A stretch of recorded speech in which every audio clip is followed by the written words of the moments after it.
নেটফ্লিক্সের তারকা ওলগা বেডনারস্কা, তিনি যুক্তরাজ্যের প্রায় 2 কোটি টাকারও বেশি মূল্যের গাঁজাসহ যুক্তরাজ্যে ধরা পড়েছেন। তার আটক হওয়ার খবরটি বেশ চাঞ্চল্যের সৃষ্টি করেছে। নেটফ্লিক্সের too hot to handle show দিয়ে তারকা খ্যাতি পেয়েছেন ওলগা বেডনারস্কা।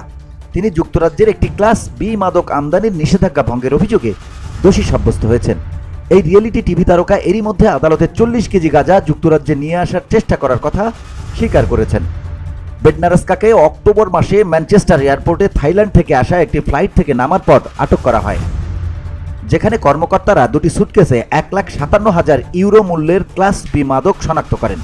বাংলাদেশি টাকায় এর মূল্য প্রায় 2,37 লাখ টাকারও বেশি।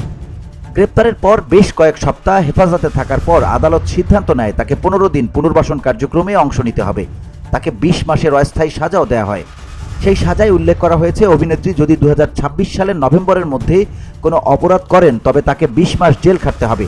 আদালতে বেডনারস্কা দাবি করেন তাকে একজন বলেছিল কিছু ডিজাইনার ঘড়ি এবং কাপড় যুক্তরাজ্যে নিয়ে যেতে হবে, সেজন্য তাকে 18,000 ইউরো এবং ফ্লাইটের খরচ দেয়া হবে। এর মধ্যে মাদক আছে তা জানতেন না তিনি। তার এই বক্তব্যের প্রেক্ষিতে বিচারক তাকে বলেন, আপনি এমন একজনের ওপর বিশ্বাস রেখেছিলেন যাকে আপনি খুব ভালোভাবে জানতেন না। এটাও একটা অন্যায়। আপনি মাদক পাচারে সরাসরি যুক্ত হয়েছেন। নিজে লাভবান হওয়ার আশায় যাচাই না করেই অবৈধ জিনিস বহন করেছেন। খবর অনুযায়ী যখন অভিনেত্রীকে এয়ারপোর্টে আটক করা হয় তখন তিনি সুটকেসের কোডও জানতেন না। ডেইলি মেইল জানিয়েছে, বেডনারস্কা প্রায় 16,000 ইউরো ঋণে ডুবে গিয়েছিলেন। তিনি তার আয় থেকে বেশি খরচ করতেন। ঋণ থেকে বাঁচার জন্যই তিনি অন্যের জিনিস আনা নেয়ার সঙ্গে যুক্ত হয়ে পড়েন। VOD Bangla news desk.